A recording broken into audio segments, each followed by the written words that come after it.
আরবের দেশগুলো আজকের ডেটে কতটা আর্থিকভাবে সচ্ছল সেটা সমস্ত বিশ্ব জানে। আরব দেশগুলির কাছে অঢেল পয়সা আছে, আর এই টাকার বেশিরভাগটাই আসে তেল ও গ্যাস বিক্রি করে। বিশ্বের সব বড় বড় তেল ও গ্যাসের ভান্ডার এই আরবের দেশগুলোতে পাওয়া যায়, আর এই তেল আর গ্যাস পৃথিবীতে সবচেয়ে বেশি জ্বালানি হিসাবে ব্যবহার করা হয়। কোনো কারণে কাল থেকে যদি তেল আর গ্যাস বিক্রি হওয়া বন্ধ হয়ে যায়, তাহলে পরে আরবের এই দেশগুলোর অর্থব্যবস্থা রাতারাতি ধ্বংস হয়ে যাবে। শুধুমাত্র একটি দেশকে ছেড়ে, সেটা হচ্ছে ইউএই, অর্থাৎ ইউনাইটেড আরব আমিরাত। কিন্তু এই ইউএইর অবস্থা ১৯৬০ সালের আগে খুবই খারাপ ছিল। তারা জীবিকার জন্য মাছ ধরতো, মুক্তা সংগ্রহ করত এবং অন্যান্য ছোটখাটো ব্যবসা করে থাকত। আর আজকের ইউএইকে দেখলে পরে সেখানে দুবাই, আবুধাবির মতন শহর দেখতে পাওয়া যায়। পৃথিবীতে আজ এমন খুব কম লোক আছে যারা বুর্জ খালিফা বিল্ডিংকে চেনে না বা সেটা সম্পর্কে শোনেনি।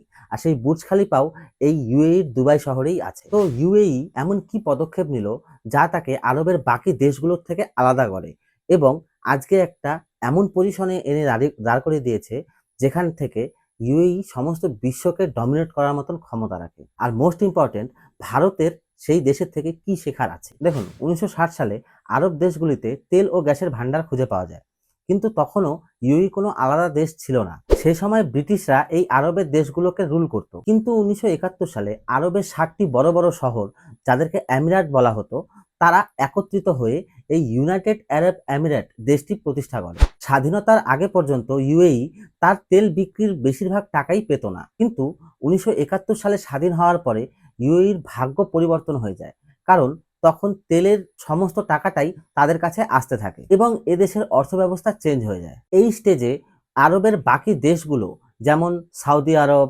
কাতার, ওমান, এরা এদের তেল ও গ্যাস বিক্রি করে যে টাকা পেত সেটাতেই সন্তুষ্ট ছিল। কিন্তু ইউএইর প্রতিষ্ঠাতা শেখ জায়েদ বিন সুলতান আল নেয়ান ভবিষ্যতের জন্য একটি রোডম্যাপ তৈরি করেন। ১৯৭০-এর দশকে তিনি বুঝতে পারেন যে শুধু তেলের উপর নির্ভরশীল হলে হবে না, অন্য সব সেক্টরেও উন্নতি করতে হবে। আর সেই একটি পরিকল্পনাই আজ দুবাই, আবুধাবির মতন পৃথিবীখ্যাত শহর নির্মাণের ভিত রাখে। পরবর্তীকালে সেই স্বপ্নই পূরণ করেন তৎকালীন ভাইস প্রেসিডেন্ট শেখ মোহাম্মদ বিন রাশিদ আল মাকতুম। তিনি এই রোডম্যাপকে বাস্তবায়িত করেন। তিনিই দুবাইকে পৃথিবীর আকর্ষণীয় পর্যটন কেন্দ্র বানিয়ে তোলেন। তার নেতৃত্বেই দুবাইয়ে বুর্জ খালিফা, দুবাই মল, বড় বড় বিল্ডিং, জাঁকজমক ভরা শহর, উন্নত মানের রাস্তাঘাট সবকিছু তৈরি করা হয়। আজ সমস্ত বিশ্বের পর্যটকদের এই শহর দুবাই অনেক বেশি আকর্ষণ করে। তিনি দুবাইয়ে বিশ্বের সবথেকে উন্নত মানের এয়ারপোর্ট তৈরি করেন। আজ যদি এশিয়া থেকে ইউরোপ বা আমেরিকায় যেতে হয়, তাহলে আপনি কোনো ডাইরেক্ট ফ্লাইট পাবেন না। আপনাকে আগে ফ্লাইটে করে যেতে হবে ইউএইতে, সেখান থেকে আপনার ফ্লাইট চেঞ্জ হবে, সেটা আপনাকে ইউরোপ বা আমেরিকাতে নিয়ে যাবে। আর এই ব্যবস্থার জন্য দুবাই এয়ারপোর্ট আজ পৃথিবীতে সবচেয়ে ব্যস্ততম এয়ারপোর্ট। আর ইউএই এই এয়ারপোর্টের সার্ভিসের বিনিময়ে প্রচুর পরিমাণে টাকা ইনকাম করে, সেটা তাদের অর্থব্যবস্থাকে আরো মজবুত করতে সাহায্য করে। যেমন দেখেন, যখন আপনি ফ্লাইটে করে যাচ্ছেন, হয়তো আপনি সকালবেলা গিয়ে পৌঁছলেন, কিন্তু সাথে সাথে আপনি আপনার ২ নাম্বার ফ্লাইট পাবেন না। সেটার জন্য আপনাকে ৮-১০ ঘন্টা, ১৫ ঘন্টা আপনাকে ওয়েট করতে হবে। আর সেই সময় যাত্রীরা দুবাই শহরে ঘুরতে বেরিয়ে যায়, যার ফলে তাদের পর্যটনও বেড়ে উঠেছে। এবার স্বাভাবিক ব্যাপার, মানুষ যত ওয়েট করবে, যত সে সেখানে ঘুরবে, সে তত বেশি খরচা করবে। আর এই টাকাটা যাচ্ছে ইউএইর পকেটে, যা তাদের অর্থব্যবস্থাকে মজবুত করতে আরো বেশি সাহায্য করছে। একেই বলে বিজনেস ম্যান। পর্যটনকে আরো বাড়ানোর জন্য ইউএই সরকার অনেক পদক্ষেপ নিয়ে থাকে। তার মধ্যে আরেকটি হলো, ইউএইতে সোনার উপর কোনো রকমের কোনো ট্যাক্স সরকার নেয় না। এর ফলে সেখানে সোনার দামও কম। আপনি যদি ইউএইর বড় বড় সোনার দোকান দেখেন, তাহলে চমকে যাবেন। কিন্তু মজাদার বিষয় হলো, ইউএইতে সোনা খুবই কম মাত্রায় পাওয়া যায়, না বললেই চলে। কিন্তু তারপরেও ইউএই আজকে ওয়ার্ল্ডের অন্যতম বড় গোল্ড ট্রেডিং হাব হিসাবে পরিচিত। আর সেটার কারণ হলো, ইউএই বাইরের সব দেশগুলোর থেকে সোনা আমদানি করে, সেটাকে তাদের দেশে ভালো করে রিফাইন করা হয়, সেটা দিয়ে বিভিন্ন রকমের গয়নাগাটি বানানো হয় এবং সেটা পরবর্তীতে এক্সপোর্ট হয় বিশ্বের আদার্স দেশের কাছে। এবং দুবাই শহরেও প্রচুর পরিমাণে সোনার দোকান আছে, যা পর্যটকদেরকে প্রচুর আকর্ষণ করে। পৃথিবীতে এমন অনেক পর্যটক আছে যারা শুধুমাত্র এই সোনা কেনার জন্য দুবাই ভ্রমণ করতে যায়। ইনভেস্টমেন্টের যদি কথা বলি, তাহলে পরে ইউএই বিশ্বের বাকি সব দেশগুলোতে প্রচুর পরিমাণে ইনভেস্ট করে। এমনকি ভারতের কাশ্মীরেও ইউএই একটা হিউজ পরিমাণ টাকা ইনভেস্ট করেছে এবং সেই ইনভেস্টমেন্টের থেকে যে ইন্টারেস্ট হয়, সেটাও ইউএইর একটা ইনকামের রাস্তা।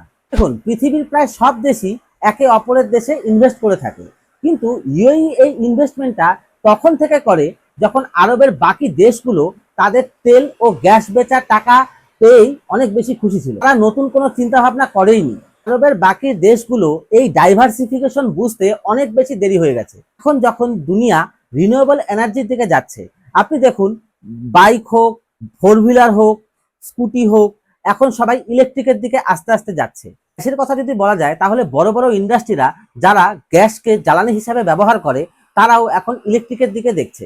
এমনকি বাড়িতে যে রান্না হয় সেটাও আস্তে আস্তে ইন্ডাকশন ওভেনের দিকেই যাচ্ছে।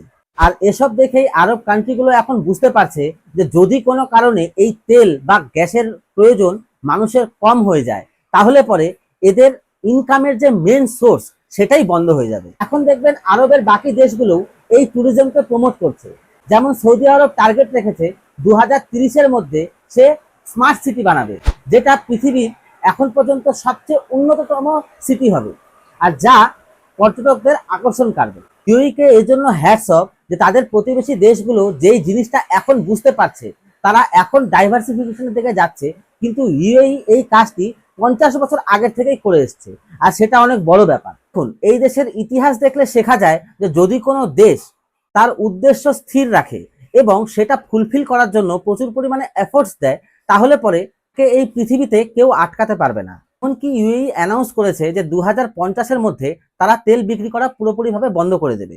আজকে ইউএই দূরদর্শিতাই তাদের উন্নতির মেন কারণ। ভারতকেও এখান থেকে শেখা দরকার যে কোথায় আমাদের পশ্চিমবঙ্গের থেকেও আয়তনে ছোট একটি দেশ আজকে তাদের মেন ভিশনের জন্য আজকে তাদের যে মেন হাতিয়ার ছিল তেল, সেটাকেই তারা বাইপাস করে দিয়েছে এবং তাদের অর্থ ব্যবস্থাকে ডাইভার্সিফাই করে দিয়েছে। আজকে আমাদের ভারতকে এমনই উদ্যোগ নেওয়া দরকার যেখানে পরবর্তীকালে আমরাও বিশ্বের কাছে একটি উদাহরণ হয়ে দাঁড়াতে পারি। ভিডিওটি এই পর্যন্ত দেখে থাকলে প্লিজ সাবস্ক্রাইব করে দেবেন এবং আপনার চেনা জানার কাছে ভিডিওটি শেয়ারও করে দিন, যাতে তারাও এই সম্পর্কে জানতে পারে। আজকের ভিডিওটি এটুকুই, হচ্ছে পরের ভিডিওতে।